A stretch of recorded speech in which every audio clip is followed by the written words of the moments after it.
Next is that basically there was no livestock of any kind, no meat of any kind. I'll quote my favorite Wendy's commercial from the 80s. Where's the beef? You know, this whole utopian world in which they live in this Venus Project world, they don't even discuss how livestock would be procured. You know, are all people going to become vegans? You know, not even vegetarians, but vegans. I mean, there was no discussion whatsoever about any kind, and not even fish. Well, okay, actually, they did talk about, you know, in order to start with this utopian world, imagine that we just have this new Earth, and imagine that we get there and we want to approach it in the most scientific, logical fashion in how we establish and construct our society. Well, first thing we have to do is assess all the resources. And they did mention fish there, but that was the last mention of people in this utopian Venus Project world needing fish, let alone eating fish. And so anyways, some other things, and very pertinent things that were left out of the video in and of itself were politics. They did not discuss whatsoever how any kind of political structure would exist. They did not discuss any sort of leadership structure.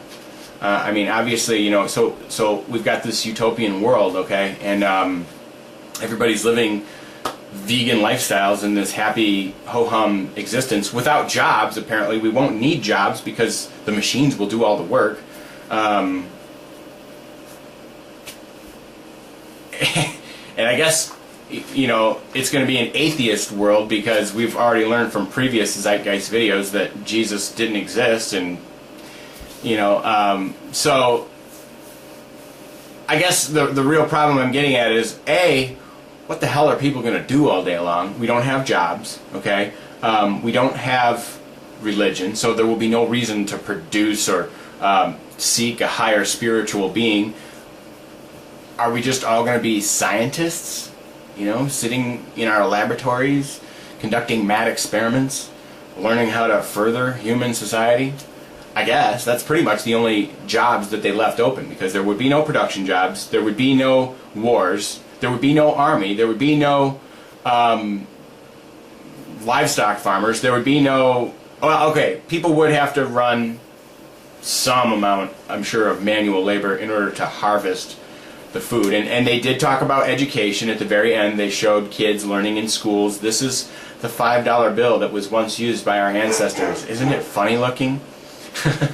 But okay, so leave all your comments and questions about this at the bottom, but here's the biggest problem that I have with this idea, and even any idea that is remotely resemblant of this idea of a utopian world. Not even the absurdity that utopias are impossible and impractical to try and achieve, but first of all, when we go back to the very beginning of, in the movie where they're given this earth and say, we're going to take this scientific approach to creating a society on this earth, and first thing we're going to have to do is assess all the resources, and then we're going to have to learn how to produce food and energy with these resources that we have, and then we're going to have to track all these resources, okay?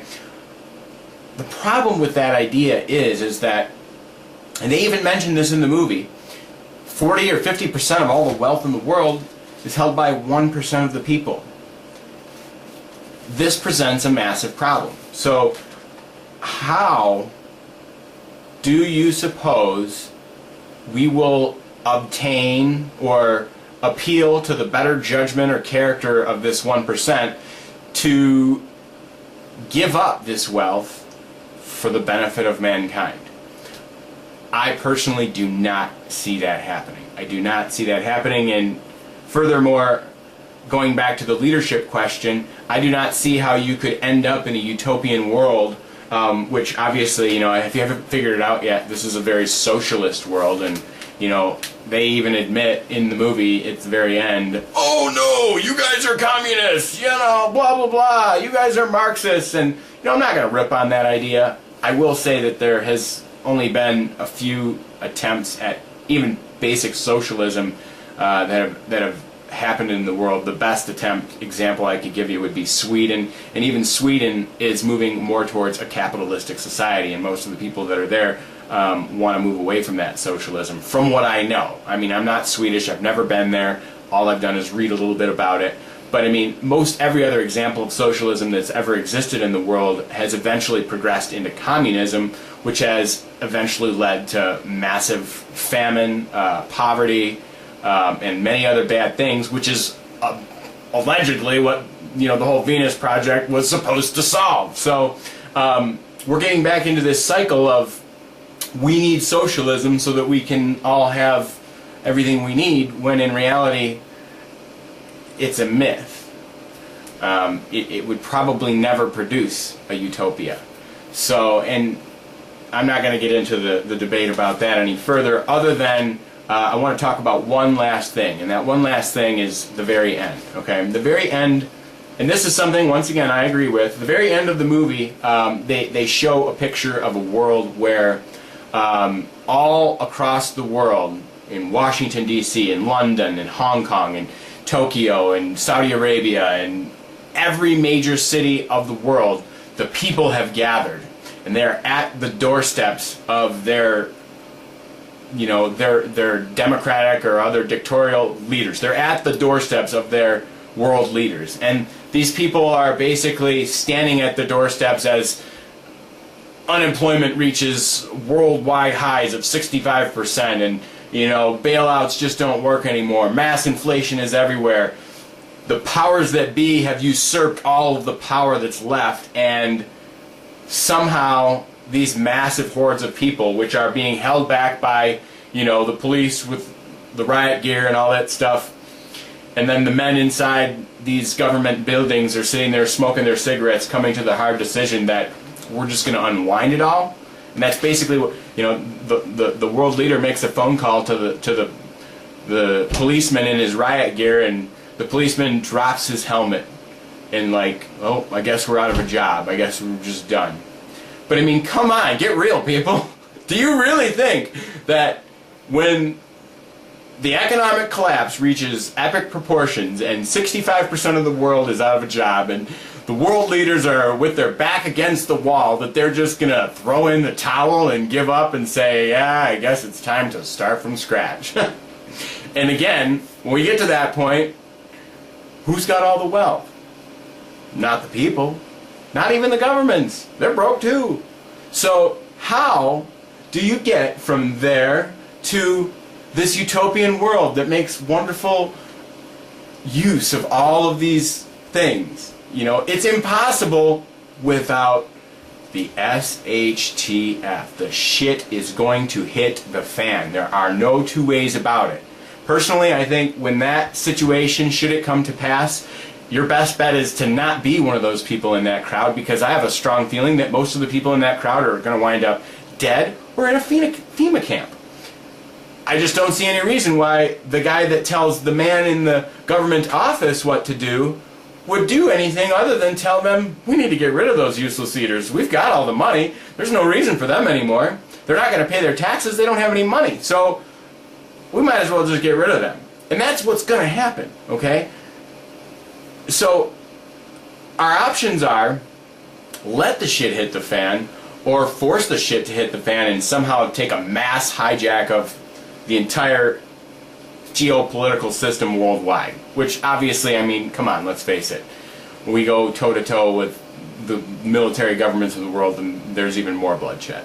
So it's a rock and a hard place, folks. And the Zeitgeist movie, for all its good intentions, is so delusional as far as the reality of where they're going to get their resources from and how they're going to create this utopian world, that it's just not even funny, let alone worth entertaining as a feasible option moving forward.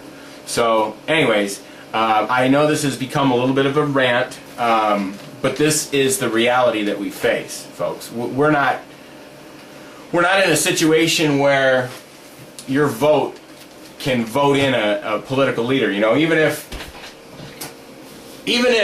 my dream came true, and this man was the President of the United States of America in 2012. It's too late, you know, it's just too late, you know. There's only so much that the presidency can do.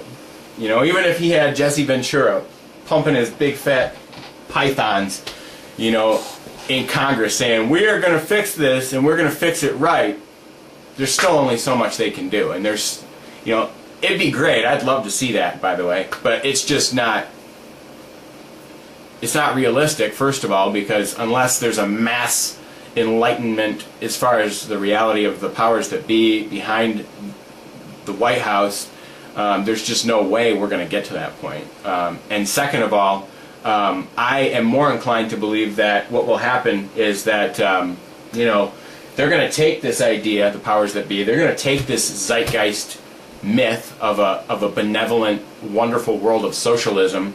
They're going to take it and they're going to say, yeah, we don't need money anymore. Everything will be based on debt, just like the Bible says.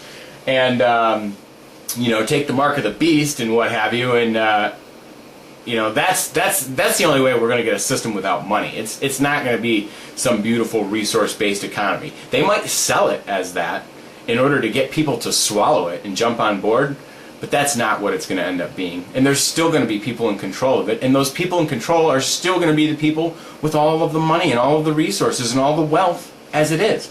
So they're going to sell it like that maybe, and then it's going to turn into the reality of hell on earth, and then, you know, then we're going to be stuck with it for about 42 months. But anyways, laser beam of truth. God bless you all. Signing out. Take care.